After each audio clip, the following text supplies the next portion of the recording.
മലയ്ക്ക് മുകളിലെ ദേവീക്ഷേത്രത്തിലേക്ക് ഒരു യാത്ര. നിങ്ങളും കൂടെ പോന്നോളൂ.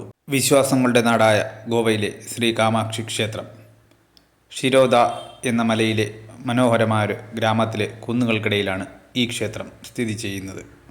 ഇത് 16-ാം നൂറ്റാണ്ടിൻ്റെ അവസാനത്തിൽ നിർമ്മിച്ച ഒരു ക്ഷേത്രമാണ്. പോണ്ട പട്ടണത്തിൽ നിന്ന് 12 കിലോമീറ്ററും മാർഗോവ് നഗരത്തിൽ നിന്ന് 22 കിലോമീറ്ററും അകലെ തെക്കൻ ഗോവയിലാണ് ഈ ക്ഷേത്രം സ്ഥിതി ചെയ്യുന്നത്. ഈ ക്ഷേത്രത്തിൻ്റെ ഏറ്റവും വലിയ പ്രത്യേകത നട എപ്പോഴും അടച്ചിരിക്കുന്ന ക്ഷേത്രം എന്നാണ് ഇത് അറിയപ്പെടുന്നത്. അതിനാലാണ് പുറത്ത് ഒരു TV സ്ക്രീൻ വെച്ചിട്ട് ദേവിയെ അതുവഴിയാണ് നമുക്ക് ദർശനം ലഭിക്കുന്നത്. ഈ ക്ഷേത്രത്തിലെ ദേവി വിഗ്രഹം അസാമിലെ ഗുവാഹത്തിയിൽ നിന്ന് കൊണ്ടുവന്നതായിട്ടാണ് കണക്കാക്കപ്പെടുന്നത്. അതിപുരാതനവും കൊത്തുപണികളോട് കൂടിയതും വിശാലമായ നടപ്പന്തലോടും കൂടിയ ഈ ക്ഷേത്രം മാർബിളിലാണ് പണി കഴിപ്പിച്ചിരിക്കുന്നത്.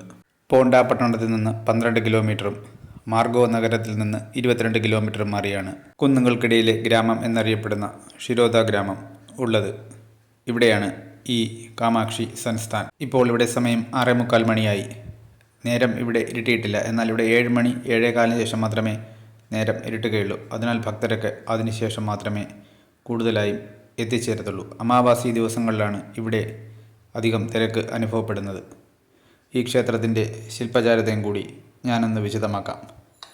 അഷ്ടഭുജാകൃതിയിലുള്ള 2 നിലകളുള്ള ഒരു ഗോപുരത്തിൽ കിരീടമണിഞ്ഞ ക്ഷേത്രം എന്നാണ് ഈ കാമാക്ഷി ക്ഷേത്രം അറിയപ്പെടുന്നത്. ഈ ക്ഷേത്രത്തിൽ മറ്റ് ഉപപ്രതിഷ്ഠകളായിട്ടുള്ള ഗ്രാമപുരുഷൻ, ലക്ഷ്മി നാരായണൻ, പരമശിവൻ, ശാന്തദുർഗ, ലക്ഷ്മി ദേവി എന്നീ പ്രതിഷ്ഠകൾ ഇവിടെ ഉണ്ട്. ലക്ഷ്മി നാരായണൻ്റെ വിഗ്രഹം പല്ലക്കിലേറ്റിയുള്ള ഘോഷയാത്ര അമാവാസി ദിനത്തിൽ ഇവിടെ നടന്നു വരുന്നു. പഞ്ചമി ദിനത്തിൽ ശാന്തദുർഗാദേവിയുടെയും പല്ലക്കിലുള്ള ഘോഷയാത്ര ഇവിടെ നടന്നു വരുന്നു. വാർഷിക ഉത്സവങ്ങളായ നവരാത്രി, ദസറ എന്നിവയും ഇവിടെ വലിയ ആഘോഷങ്ങളോടുകൂടി നടത്തുന്ന ഉത്സവങ്ങളാണ്.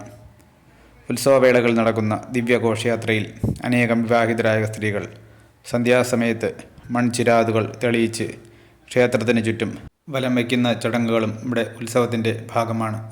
ഈ ക്ഷേത്രത്തിൻ്റെ പ്രത്യേകത ഞാൻ മുൻപ് പറഞ്ഞല്ലോ. എല്ലാ നടകളും എപ്പോഴും അടഞ്ഞു തന്നെയാണ് ഇരിക്കുന്നത്. അത് രായേശ്വർ, അതായത് പരമശിവൻ്റെ പ്രതിഷ്ഠയാണിത്. അത് ശാന്തദുർഗ, അത് ദുർഗാദേവിയുടെ ശാന്തരൂപത്തിലുള്ള പ്രതിഷ്ഠയാണ്. മഹടേശ്വർ എന്ന് പറഞ്ഞ ഒരു പ്രതിഷ്ഠയും ഈ ക്ഷേത്രത്തിലുണ്ട്. ക്ഷേത്രത്തിന് പുറത്തായിട്ട് ഒരു വലിയ തീർത്ഥക്കുളവും ഉണ്ട്. ഗോവയിലെത്തുമ്പോൾ തീർച്ചയായും ഈ കാമാക്ഷി ക്ഷേത്രം എല്ലാവരും സന്ദർശിക്കേണ്ടതാണ്. വീഡിയോ ലൈക്ക് ചെയ്യുക, ഷെയർ ചെയ്യുക. ഇത്തരം ക്ഷേത്ര സംബന്ധമായ വീഡിയോകൾക്കായിട്ട് ദേവലോകം എന്ന ചാനൽ സബ്സ്ക്രൈബ് ചെയ്യുക. ഈ ദേവീ ക്ഷേത്ര ദർശനം മറ്റുള്ളവർ കൂടി ദയവായി പകർന്നു നൽകുക.